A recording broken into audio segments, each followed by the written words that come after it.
श्रीराम समर्थ. श्रोते हो, आपण ऐकत आहात श्री गोंदवलेकर महाराज यांचे प्रवचन. नामाचा अनुभव. नामाचा अनुभव कोणता? नामाचा अनुभव नामाव्यतिरिक्त दुसऱ्या कशात पाहू नये. म्हणजे नामापासून दुसरे काही मिळवायचे आहे ही कल्पनाच नसावी. नाममुखी येते हाच नामाचा अनुभव. ज्या प्रमाणात आपल्या हातून नामस्मरण घडले त्या प्रमाणात आपल्याला नामाचा अनुभव आला असे समजावे. अखंड नामस्मरण टिकले की पुरा अनुभव आला. नामस्मरण करता करता चित्त एकाग्र होते. देहबुद्धी विसरून नाम घेणे हेच निर्गुण होणे आहे. मी कोण आहे हे कसे ओळखावे? मी कोण आहे हे ओळखायला जडाने म्हणजे वाचेनेच नाम घेण्यास सुरुवात करावी आणि ते नाम अखंड घेण्याचा प्रयत्न करावा. मग ते मनाने आतल्या आत होऊ लागते. पहिल्यानेच आपल्या प्रयत्नाने मनाला नामाचे वळण लावण्याच्या नादी लागू नये, कारण ते फारच अवघड आहे. नाम घेता घेता देहाचा विसर पडल्यावर मी कोण आणि देव कोण हे आपोआप कळेल. भगवंताच्या नामाचा नाद लागला तर दुःखाची जाणीव कमी होते. दुःखाची जाणीव नसल्यावर दुःख असले म्हणून बिघडले कुठे?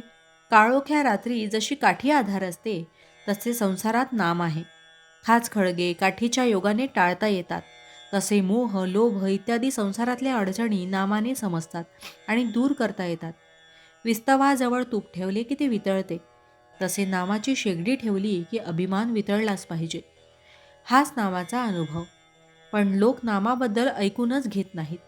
जर कोणी ऐकून घेतले तर ते बिंबवून घेत नाहीत, त्याचे मनन करीत नाहीत आणि मनन करून ज्यांना ते पटले असूनही नाम घेत नाहीत. अडचणी असल्या तरी नाम घेता येते, म्हणून नामस्मरण न करण्याबद्दल सबबी सांगू नका. सबब सांगितली की त्यापासून लबाडी उत्पन्न होते.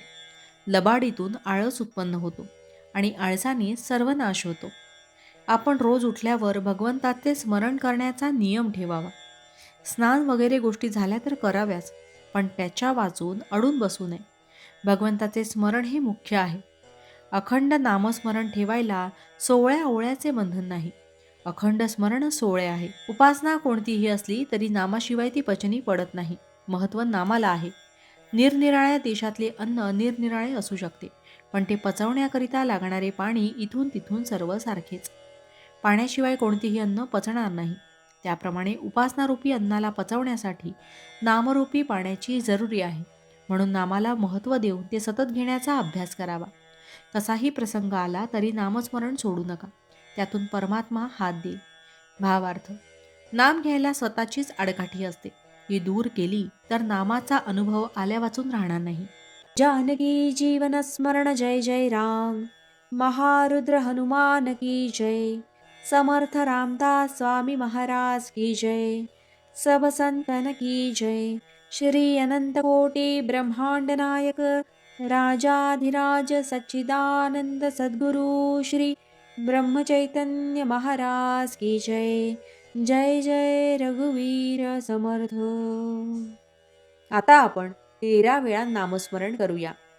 श्रीराम जय राम जय जय राम. श्रीराम जय राम जय जय राम. श्रीराम जय राम जय जय राम. श्रीराम जय राम जय जय राम. श्रीराम जय राम जय जय राम. श्रीराम जय राम जय जय राम. श्रीराम जय राम जय जय राम. श्रीराम जय राम जय जय राम. श्रीराम जय राम जय जय राम. श्रीराम जय राम जय जय राम. श्रीराम जय राम जय जय राम. श्रीराम जय राम जय जय राम. श्रीराम जय राम जय जय राम. जय श्रीराम.